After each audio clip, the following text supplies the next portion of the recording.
Bienvenue, Madame, Monsieur, à notre rendez-vous d'infos. C'est plus qu'un devoir de nous informer sur la télévision Pacifique. Les petites détaillantes ne cessent d'agiter la lancinante question relative à la hausse vertigineuse du coût de la vie. L'Union nationale des Normaliens et des éducateurs d'Haïti, UNOE, appelle la communauté éducative à se révolter contre l'indifférence des autorités par rapport à la fermeture des écoles sur le territoire. L'Association nationale des Normaliens et dépendants d'Haïti, ANI, tire la sonnette d'alarme sur les conséquences psychologiques de la conjoncture sur la scolarité des enfants. Le 28 octobre a ramené la 39e journée internationale de la langue créole en Haïti. Elle a été commémorée sous le thème « Langue créole haïtien comme outil bataille contre force occupation militaire dans le pays ». Et puis, la Fédération protestante d'Haïti, FPH, envisage d'organiser 5 journées de prière à travers tout le pays à partir du 29 octobre en vue d'implorer la grâce du Très-Haut sur Haïti. Ces points et bien d'autres feront l'essentiel du journal Info Pacifique. Madame, Monsieur, restez des nôtres.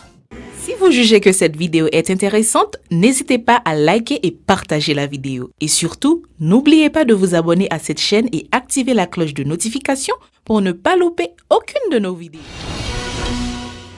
Merci de rester fidèles. Des petites détaillantes ne cessent d'agiter la lancinante question relative à la hausse vertigineuse du coût de la vie. Les masses sont sérieusement impactées par la situation, continuent de dénoncer ces citoyennes, précisant que le sac de riz contenant 9 marmites se vend actuellement à 500 000 gourdes contre 4 000 gourdes il y a une semaine. Pour elles, les prix des produits alimentaires augmentent de façon exponentielle, au grand mépris des autorités qui n'ont rien tenté pour un dégel de la crise. Écoutons-les s'exprimer au micro de Shilov Semeksan et des Stravinsky des Rameaux.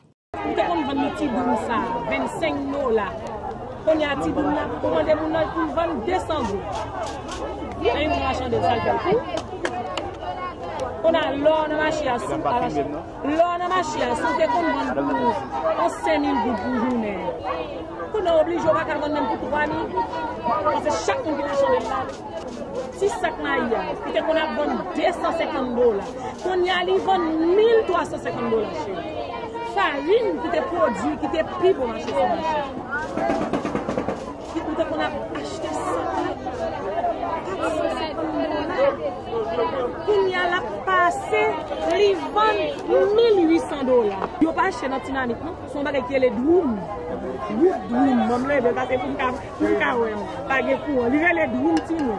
Attendez, ils vendent $25, $125. Ça a été qu'on vend $7, 3 pour $20. Mamie quoi noir, depuis qu'il y a habitants. Ils vendent $180. Qu'on y a ou même obligé à vendre 1000. Si mamie t'en vend 200, quoi ça? Mamie t'en vend $250. Pour acheter le $220. Bléa vend $1,300. Si mamie t'en vend 35 000. Mamie t'en vend 680. Renan soit vend 300. 250. On utilise 8 marques pour 5 000. Qu'est-ce la vend 15 000 gouttes. Par ailleurs, ces petites commerçantes affirment avoir contacté des crédits auprès d'institutions financières dans le cadre de leurs activités. Le marasme socio-économique qui plombe le secteur des affaires ne leur permet pas de respecter leurs échéances auprès de leurs créanciers. Pour elles, si la crise globale persiste, nombreux sont ceux qui en seront victimes. On les écoute une fois de plus au micro de Shilov Semeksan et des Stravinsky des Rameaux. Si bagay aurait été comme ça, ma chérie, non, je pas vivre vraiment en réalité, mon cher, à bien réel. Moi-même, moi-même, pas cacher ça. Moi-même, t'as vendu ça. Et bien, l'argent nié. Une fois, un petit cop dans le bureau de l'État. Une fois, un petit cop escompte. Non, mais dans la rue, il faut m'acheter un crédit, non, mais n'importe 50 000 pour mettre sur ça. Parce que mieux 6 petits. Je ne vais pas faire bien, je vais faire ça. Si on veut vendre, c'est lui qui va au bois, c'est lui qui paye l'école, c'est lui qui fait tout le bagage. Si on vend, chaque jour, obligé de sembler, mettre un petit monnaie là, chaque jour, leur rentrer, pour rassembler les mois arrivés pour le payer. On est obligé de prendre un compte dans l'autre monde dans la rue, ça veut dire qu'il faut couvrir. Si on prend dans le bureau, parce que les bagages sont trop chers, on ne va pas acheter, on ne va pas acheter. De leur côté, les clients ne cachent pas leur désarroi face à l'augmentation exponentielle des prix des produits sur le marché local. Ils indiquent qu'il leur faut actuellement plus d'argent pour faire leurs achats, alors que leurs paniers sont moins remplis. Ce déséquilibre ne fait que les enfoncer davantage dans la vulnérabilité, dénoncent ces gens toujours au micro de Shilov Semeksan et de Stravinsky des Rameaux. Bon, je trouve que ce est extrêmement difficile parce que il fait répercussion sur tout le monde parce que et même quand on a touché et lui-même qu'on a touché, bon, si manger augmente comme ça, on ne peut pas manger. Parce que moi, l'autre jour, la dernière fois, j'ai acheté $800, les madame a dit $1000. M'étonné. M'étonné, parce que je ne pas penser que le dégât est arrivé dans plus ça. Imagine que chaque 15 jours, moi, je m'achète manger. Dernière fois, j'ai acheté 14-15 jours, j'ai acheté $800, mais quand il y a l'air de $1000. Imagine, quand c'est le comme qu'on va manger, je suis obligé d'augmenter, mais il y a même problème si la touché. Il faut attendre un bagage, parce que la fait répercussion sur toute la population. Parce que les gens qui sont plus bas, viennent plus bas toujours. Même pour le meilleur là, pour le meilleur ça suffit tout, parce que la dernière fois j'ai acheté $15. Vous comprenez? Mais quand il y a la même vie, acheté là $100. Et sans goût, ça veut dire problème augmente. Le secrétaire général de l'Association nationale des normaliens indépendants, Annie Jackson Germain, tire la sonnette d'alarme sur les conséquences psychologiques que pourrait avoir la conjoncture sur les enfants lors de la reprise des activités scolaires. Il préconise leur prise en charge par des psychologues, ajoutant que cette catégorie est aussi profondément affectée par la crise qui secoue le pays. Le syndicaliste réclame plus loin un accompagnement pour les enseignants dans le cadre d'un plan de renforcement du système éducatif. Jackson Germain a réagi dans une interview avec Véron Arnaud par téléphone. L'école là, c'est pas ni couvrir pour l'école là, mais il faut un accompagnement pour tout le monde. Surtout qu'il y a une situation difficile dans le pays, psychologiquement, il n'est pas en forme, et sans compter stress qui est lié à l'environnement immédiat à l'école du monde.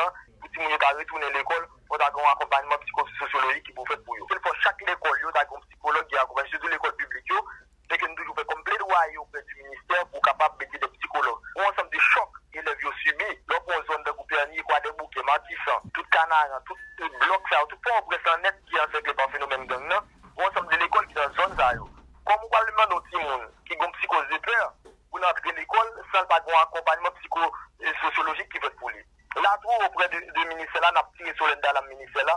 Non seulement c'est pas faire l'école, faire semblant que l'école ouverte, si l'école ouverte dans quelques côtés d'un pays, mais il faut un accompagnement psychosociologique qui vous fait pour que les gens soient capables en confiance, pour capable de transmission savoir la café. Mais ça demande une méthodologie, une pratique de travail auprès du psychologue qui est en charge des questions de l'école là, qui a fait le petit groupe, qui a fait le tour par salle. C'est des activités, il va le faire, motivation, des séances, qui va demander des ressources humaines. Il y a un psychologue là qui a fait approprié pour le lycée. Il y a environ 18 salles de classe, et parce que nous connaissons dans le lycée, classe triplée. Ça va dépendre des activités, des champs d'activités psychologues là, professionnels là, qui va connaître comment pour intervenir. Mais au moins, pour avoir un psychologue, quelle que soit l'école là, si c'est privé, qui est dans l'État, pour au moins accompagner ces gens pour être capable au moins en confiance pour ouvrir des classes. Pour Jackson Germain, l'insécurité chronique, la rareté provoquée du carburant et son corollaire qui prend forme dans la cherté de la vie sont des facteurs invétérés de la crise ayant conduit notamment à la fermeture des établissements scolaires en Haïti. Il mérite d'être adressé avec tact et intelligence en vue de permettre la relance des activités scolaires dans le meilleur délai à travers le pays, a préconisé Jackson Germain.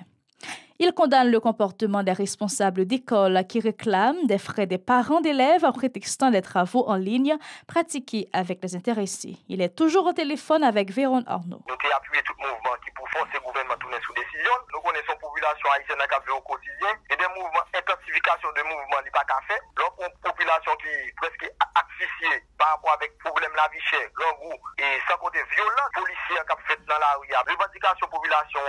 Le gouvernement doit étendre et ensuite la population doit toujours intensifier le mouvement pour permettre non seulement la disponibilité de gaz là, dans tout le peuple, nous-mêmes dans l'année, nous dénoncer tout matraquage, tout chantage qui a fait autour des gangs et c'est le gouvernement lui-même avec oligarques qui ont des gaz qui parlent de gaz disponible. Ils viennent paralyser, professionnels, il y a des gens qui ont fait du travail. Tout ça, c'est une chaîne comme produit transversal.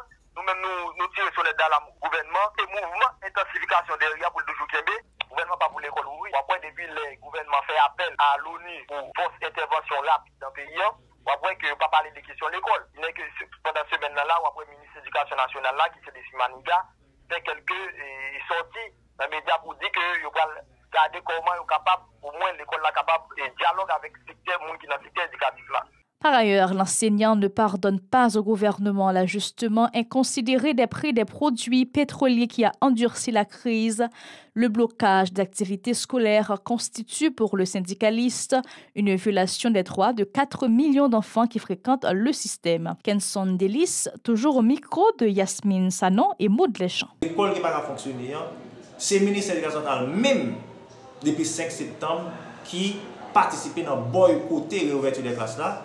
Jusqu'à ce que le gouvernement prenne une décision pour monter le prix gaz là, que nous connaissons si qui c'est une décision qui vraiment parle dans le sens majoritaire, côté que monter gaz à plus que 100%, ça fait rendre que la situation parents devient plus difficile, la situation enseignant et élèves devient plus difficile, ça qui a l'autre coût qui fait que l'école là pas capable de rouvrir 3 octobre, malgré le ministre qui voulait l'école là rouvrir petit à petit. Donc, journée aujourd'hui, nous dénonçons une telle attitude et nous pensons qu'il faut que l'État prenne responsabilité lorsque l'État va gagner pour créer les conditions nécessaires pour que l'école là rouvre. Le 28 octobre a ramené la 39e journée internationale de la langue créole en Haïti. Elle a été commémorée sous le thème « Langue créole haïtien comme outil bataille contre force occupation militaire dans le pays ». À l'occasion, la structure a baptisé Antenne Ouvrier Haïti et Kaila ont salué la mémoire de toutes les personnalités disparues et qui ont contribué à l'émancipation de la langue vernaculaire, dont Yves Desjean et Sonny Estéus. Écoutons les propos de la secrétaire exécutive de Kaila, Francia Pirette, au micro de Hirschrézy, les gens et l'adresse. 28 octobre 1983, 28 octobre 2022, marqué 39e journée internationale langue créole. Et c'est dans le contexte ça, Antenne Ouvrier Haïti avec Kaila, Comité haïtien pour logement alternatif, a bail conférence ça pour parler sur le rôle langue créole haïtien comme outil bataille contre force occupation militaire dans le pays. Et c'est dans ce sens ça, nous saluons mémoire tout le monde qui te bataille pour permettre langue créole la prendre place dans la société haïtienne, et spécialement nous capables de dire Yves Desjean avec Sonny Estéus. Deux personnes qui ont bataille pour permettre langue créole la prendre place dans la bataille qu'ils tirent, bataille idéologique et bataille politique qui gagne dans la société haïtienne. Nous saluons tout l'autre monde, groupe, organisation et institution qui continue à mener la bataille ici. Pour sa part, le coordinateur de Antenne Ouvrier, Reynald Sanon, a mis l'accent sur l'importance du créole, reconnu comme l'une des 2 langues officielles du pays, de même que le français. C'est une langue de communication à part entière qui avait contribué à l'aboutissement de la guerre de l'indépendance nationale, a apprécié le syndicaliste qui est toujours au micro de Hirschrézy, les gens et l'adresse.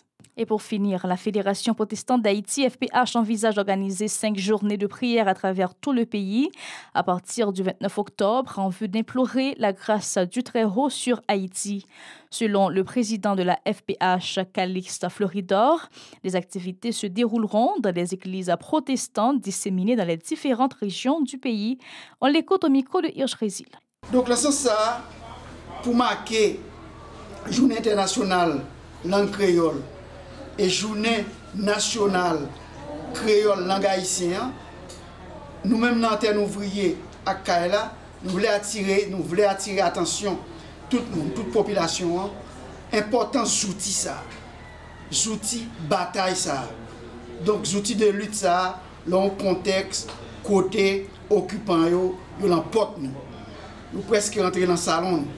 D'ailleurs, et Jean camarade d'assaut Dili, nous-mêmes, organisation Sayo, qui est habitué à condamner toute force, surtout force impérialiste là, parce qu'en fait, occupation sont outils impérialistes a toujours servi dans le cadre de domination. domination de l'autre pays.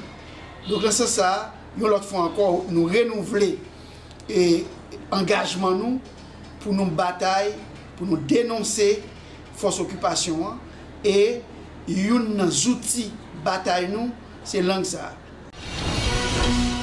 Et c'est ici que nous mettons fin au journal Info Pacifique. Madame, Monsieur, n'oubliez surtout pas de nous suivre sur Fouet depuis la France, chaîne 434, sur notre site radio-télévision pacifique.com et sur Play TV, chaîne 95. Bon week-end et bonne suite de programmes sur la télévision Pacifique, Madame, Monsieur.